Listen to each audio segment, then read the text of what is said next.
যখন কোনো দম্পতি আইভিএফ ট্রিটমেন্ট করে এবং যখন ডোনার এগ দিয়ে আইভিএফ করতে হয়, সেটা মনে হয় সব থেকে একটা সেন্সিটিভ ইস্যু। অনেক ভেবে, অনেক বুঝিয়ে, অনেক টাকা খরচা করে যখন তারা আইভিএফ করেন এবং ডোনার এগ দিয়ে আইভিএফ করার পরও যখন সাফল্যের মুখ দেখেন না, প্রেগন্যান্সি আসে না, তখন তারা হতাশায় ভেঙে পড়ে।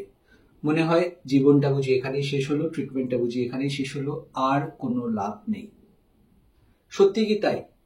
আমি doctor Indranil Saha, IVF consultant, আজকে এই বিষয়টা নিয়ে পোস্টমর্টম করব। আসলে কি হয়, আমরা বিজ্ঞাপনে ভুলে যাই।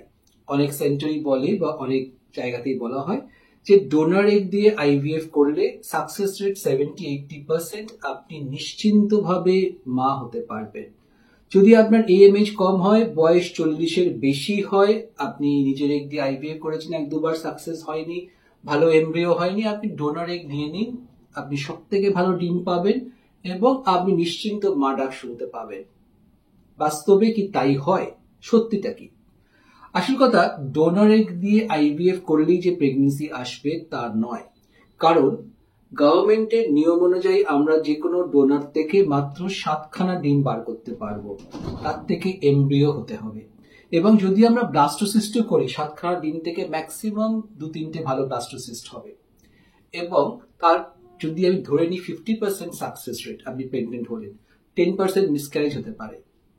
আরেকটা বুঝতে হবে আপনাকে যে আমরা যখন ডোনার এগ নিচ্ছি, এগ কোয়ালিটিটা হয়তো ভালো হচ্ছে, কিন্তু যদি স্পার্মের কোনো গন্ডগোল থাকে, যদি ইউট্রাসে কোনো প্রবলেম থাকে, যেমন অ্যাডিনোমায়োসিস রয়েছে, অথবা এন্ডোমেট্রিয়াম ঠিক হতে পারছে না, তাহলে কিন্তু প্রেগন্যান্সি রেট ভীষণভাবে বাড়বে না এবং ফেলিয়ার হতে পারে।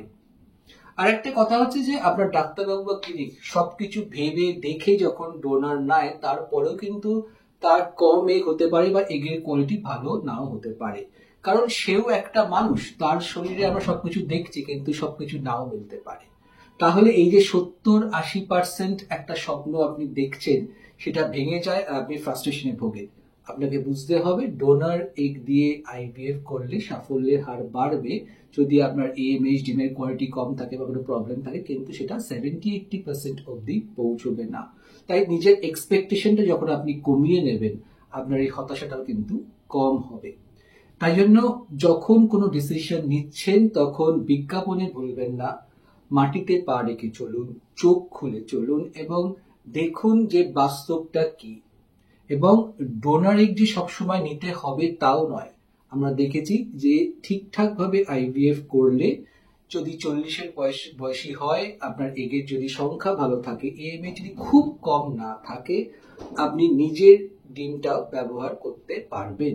কিন্তু হ্যাঁ, আর্থিক দিকটাও মাথায় রাখতে হবে যে কতবার আপনি খরচা করবেন এবং কতবার আপনি আইভিএফ করবেন। প্রতিটা আইভিএফ পরেই একটা মন খারাপ গ্রাস করে, একটা ফ্রাস্ট্রেশন চলে আসে। আপনাদের সবাইকে জানাই যাদের আইভিএফ চলছে যে ঠিকঠাক করে ডিসিশন নিন। যদি কোনো রকম প্রশ্ন থাকে আপনারা আমাদেরকে করুন, আমরা চেষ্টা করব ডোনার এগ দিয়ে আইভিএফ এর সম্বন্ধে যে বাস্তব ছবিটা আছে সেটা আপনাদের সামনে তুলে ধরা। ভালো থাকবেন, সুস্থ থাকবেন।